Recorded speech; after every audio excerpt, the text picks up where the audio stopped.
శ్రీ ద్వాదశ జ్యోతిర్లింగ మహాక్షేత్రం చిన్న అరుణాచలం.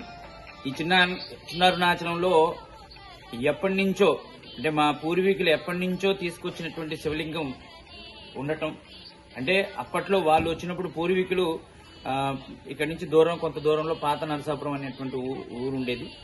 అక్కడి నుంచి వచ్చినటువంటి శివలింగాన్ని వాళ్ళు అక్కడి నుంచి వచ్చేటప్పుడు ఆ ప్లేగు వ్యాధి రావడం, అక్కడ అందరూ చనిపోయినప్పుడు వాళ్ళు వచ్చేటప్పుడు ఒక శివలింగాన్ని తీసుకొని రావడం, ఆ శివలింగాన్ని ఇక్కడ ఉంచడం, ఈ యొక్క శివలింగం పెట్టిన చోటే ఒక పుట్ట ఏర్పడటం జరిగింది.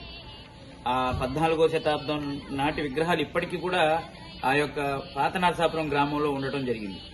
వాటిలో అక్కడ శివలింగం లేదనమాట, ఒక శివలింగం ఇక్కడికి వచ్చింది. ఆ శివలింగం మీద ఈ పుట్ట ఏర్పడటం, ఈ పుట్ట ఏర్పడి ఈ పుట్టలో ఉన్నటువంటి నాగేంద్రుడే ధ్యానంలో కనిపించి ఇక్కడ దేవాలయం కట్టమని చెప్పడం ద్వారా ఇక్కడ నేను ఈ యొక్క దేవాలయాన్ని నిర్మాణం ప్రారంభించడం జరిగింది.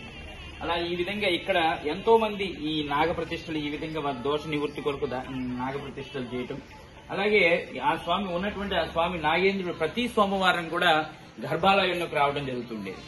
అయితే ఇది ఎప్పటి నుంచి ఉంది అంటే గుడి నిర్మాణం ప్రారంభమైనప్పటి నుంచి కూడా ఆ నాగేంద్రుడు ఇక్కడ సంచరించడం, అప్పుడే గర్భాలయ నిర్మాణం జరిగినప్పుడు అక్కడికి వెళ్లటం కూడా జరిగింది. అయితే ప్రతిష్ఠ అయ్యాక విశేషంగా ఆయన ప్రతి సోమవారం రాత్రి అంటే దేవాలయం మూసివేశాక ఆయన రావడం జరిగింది.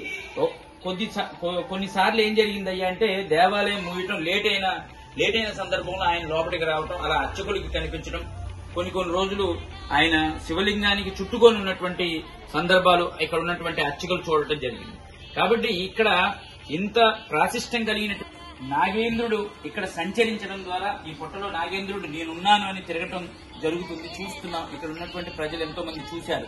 కాబట్టి ఇటువంటి ఈ యొక్క సుబ్రహ్మణ్య క్షేత్రంలో అందరికీ కూడా కాలసర్పదోషం పోవాలని, రాహుగ్రహ కేతుగ్రహ దోషాలు పోవాలి, అందరూ సంతోషంగా ఉండాలి, ఉద్యోగం రాని వాళ్ళకి ఉద్యోగం రావాలి, కళ్యాణం కాని వాళ్ళకి కళ్యాణం అవ్వాలి, సంతానం లేని వాళ్ళకి సంతానం కలగాలనే ఉద్దేశంతో మంగళవారం అమావాస్య 21వ తారీఖు నేను 2 రోజులు సుబ్రహ్మణ్య ఉపాసన చేస్తూ 21వ తారీఖు ఉదయం 10 గంటలకి సుబ్రహ్మణ్య పాశుపత హోమం పూర్ణాహుతి జరిగాక అందరికీ కూడా ఉచితంగా సుబ్రహ్మణ్య రక్షా కవచాన్ని అందరికీ కూడా మెడలో వేయటం జరుగుతుంది.